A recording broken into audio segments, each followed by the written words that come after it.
बहुत पुरानी बात है। जगन्नाथपुरी में रथ यात्रा की तैयारियां जोर शोर से चल रही थी। पूरे देश से भक्तजन इस यात्रा में सम्मिलित होने आए थे।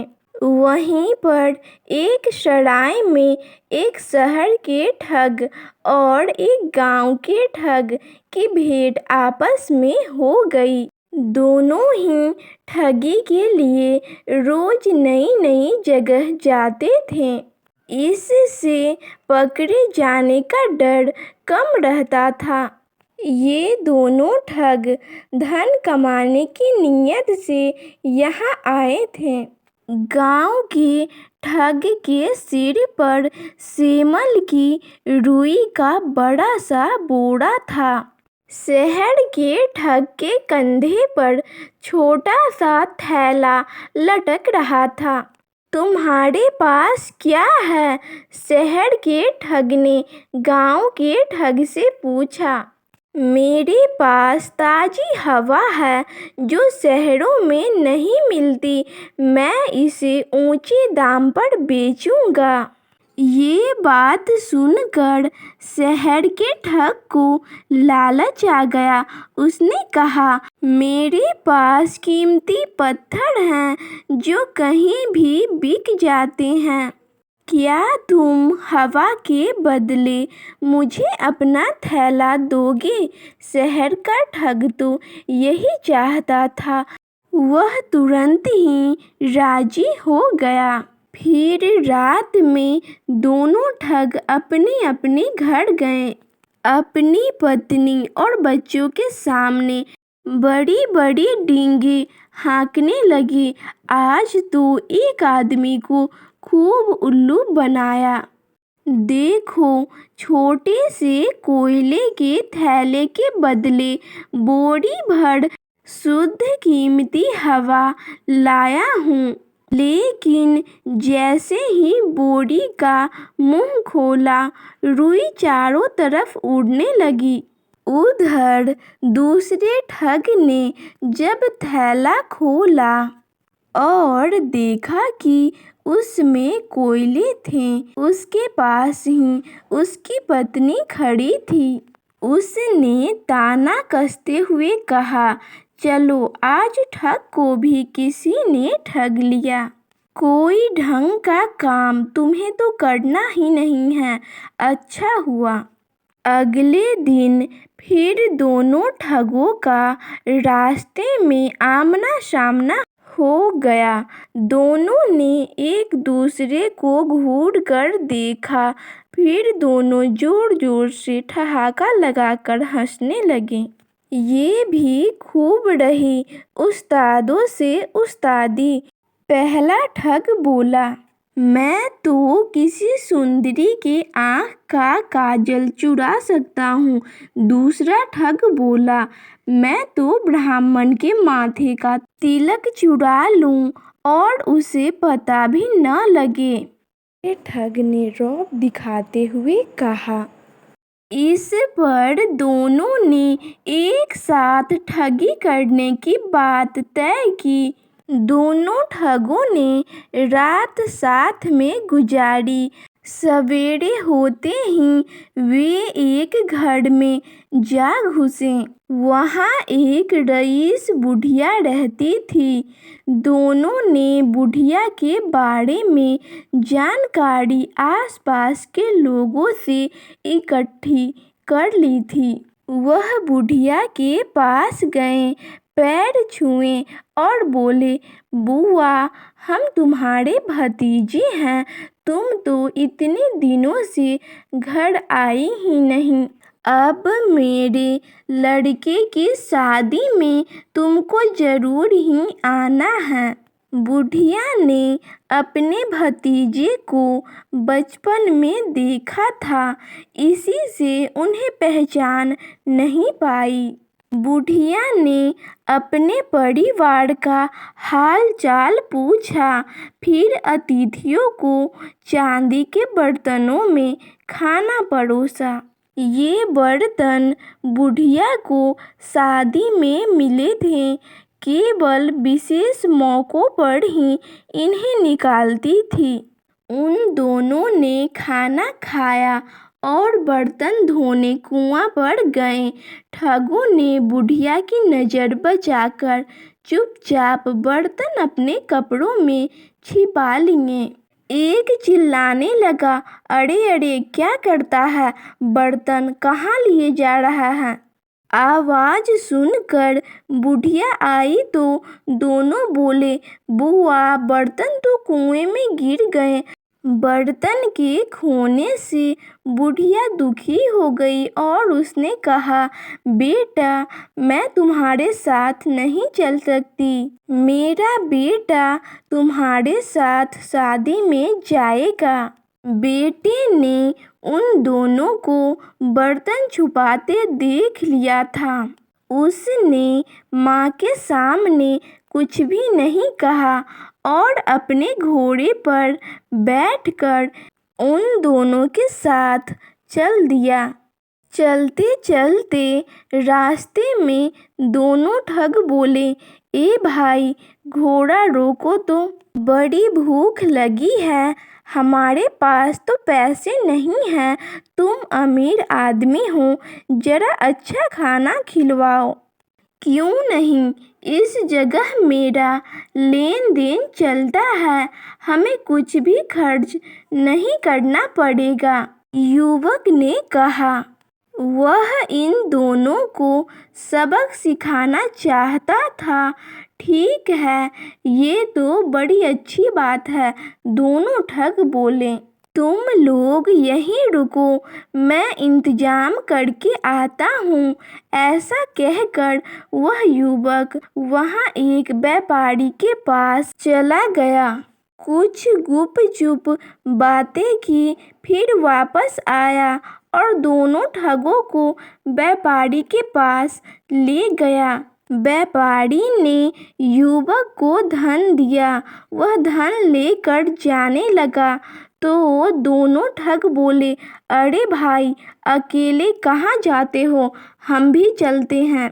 नहीं, मुझे काम है, थोड़ी देर में आता हूँ। तब तक तुम्हारे स्वागत और खान पान का ध्यान ये श्रीमान रखेंगे। युवक ने व्यापारी की ओर इशारा किया। व्यापारी ने उन दोनों को डपटकर कहा, जाओ, पीछे खेत में मजदूरों के साथ काम पर लगो। उन दोनों ने व्यापारी को समझाने की बहुत कोशिश की, वे मजदूर नहीं हैं, पर व्यापारी ने कहा, मैंने तुम दोनों को पैसे देकर खरीदा है, काम तो लूँगा ही। नहीं नहीं, हम लोग अच्छे घर परिवार के हैं। उस युवक ने हमारे साथ धोखा किया है, आपको भी धोखा दिया है। हम उसे खोज लाएंगे, आप एक बार हमें जाने दो। दोनों ने बहुत विनती की। व्यापारी को दया आ गई। उसने अपना एक नौकर उन दोनों के साथ युवक को खोजने के लिए भेज दिया। इसी बीच वह युवक दूसरे गांव पहुंच गया। वहां एक हलवाई की दुकान पर जाकर गपागप मिठाइयाँ खाने लगा। दुकान पर एक छोटा लड़का बैठा था। उसने कहा, मिठाई खानी है तो दाम निकालो।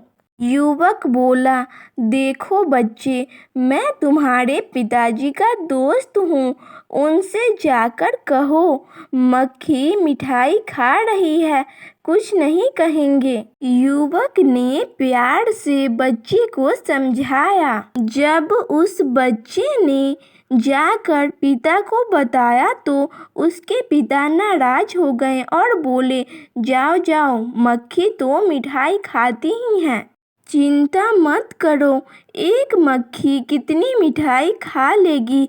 बच्चा लौटा।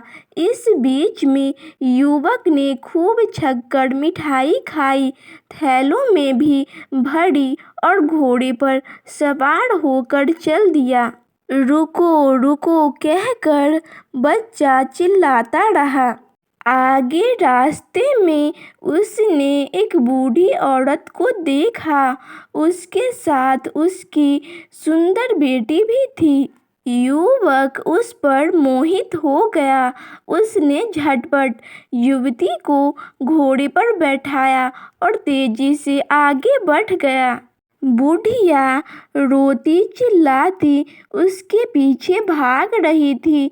अम्मा, तेरी बेटी को बहुत प्यार से रखूंगा। हाँ, मेरा नाम याद रखना, जवाई राजा।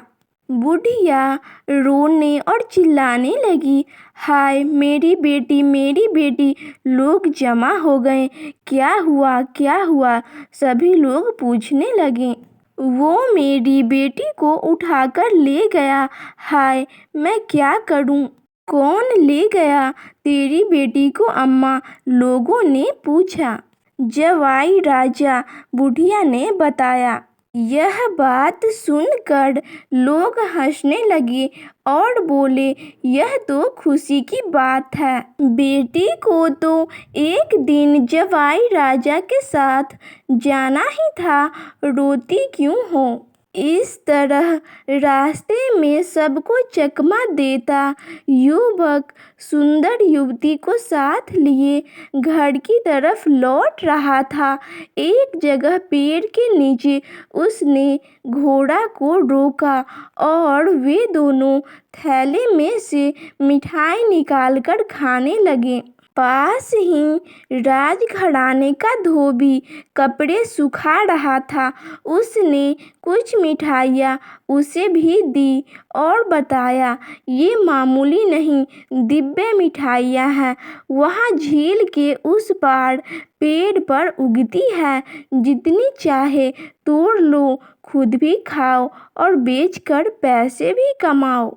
धोबी उसकी बातों में आ गया और विनती की, कुछ देर आप मेरे कपड़ों का ध्यान रखना, मैं मिठाई लेकर जल्द ही लौट आऊँगा। जाओ, पर शीघ्र लौटना, हम अधिक देर रुक नहीं सकते, युवक ने कहा। जब धोबी चला गया तो युवक ने राजघराने के कीमती वस्त्रों की गठरी बांधी, घोड़े पर लादी और युवती को बैठाकर चल दिया। व्यापारी का नौकर और दोनों ठग उसे ढूंढते हुए हलवाई की दुकान पर पहुंचे। उसकी बातें सुनी और अपने साथ मिला लिया। आगे बुढ़िया मिली। वो भी अभी तक अपनी बेटी के लिए रो रही थी। अब इन पांचों की टोली युवक की तलाश में आगे बढ़ी तो देखा धोबी लुट जाने पर अपना सिर पीट रहा था। उसे भी साथ लिया। वे सब रास्ते में अपनी अपनी कहानी सुनाने लगे। सब क्रोध में थे और युवक को पकड़ना चाहते थे। अंततः एक गांव के बाहर इन लोगों ने उस युवक को पकड़ ही लिया। सबने उसको घेर लिया और धमकाने लगे। बचने का कोई उपाय न देखकर वह बोला, देखो भाई, आप सब मेरी बात सुनो।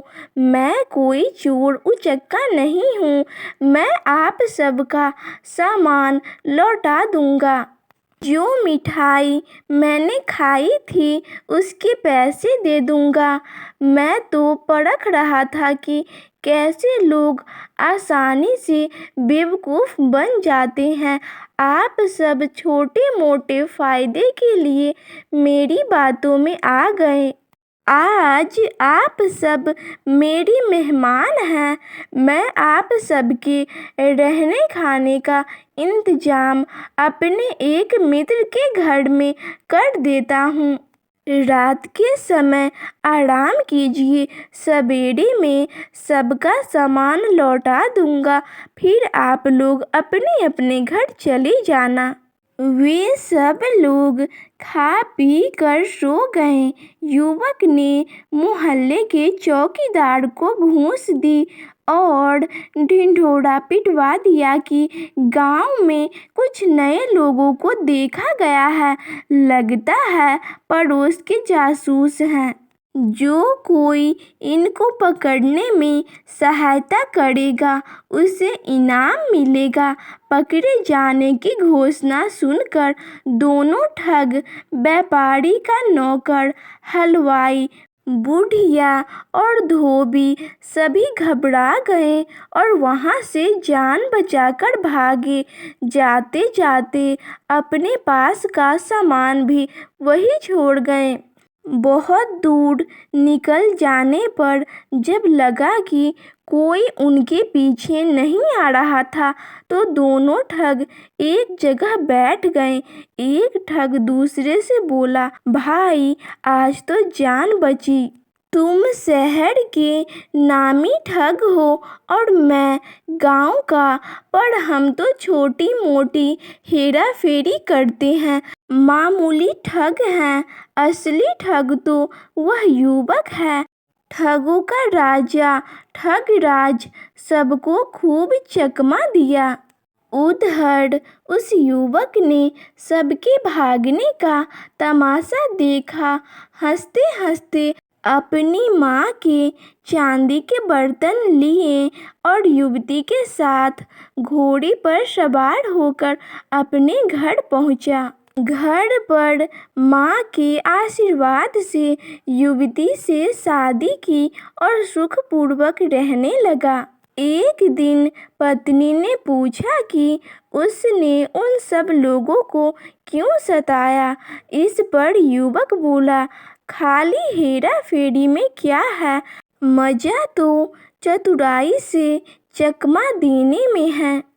तो आपको यह कहानी कैसी लगी कमेंट सेक्शन में ज़रूर बताइएगा। और अगर आप हमारे चैनल पे पहली बार आए हैं तो चैनल को सब्सक्राइब करना मत भूलिएगा एंड वीडियो को अपने दोस्तों के साथ शेयर करना भी मत भूलिएगा।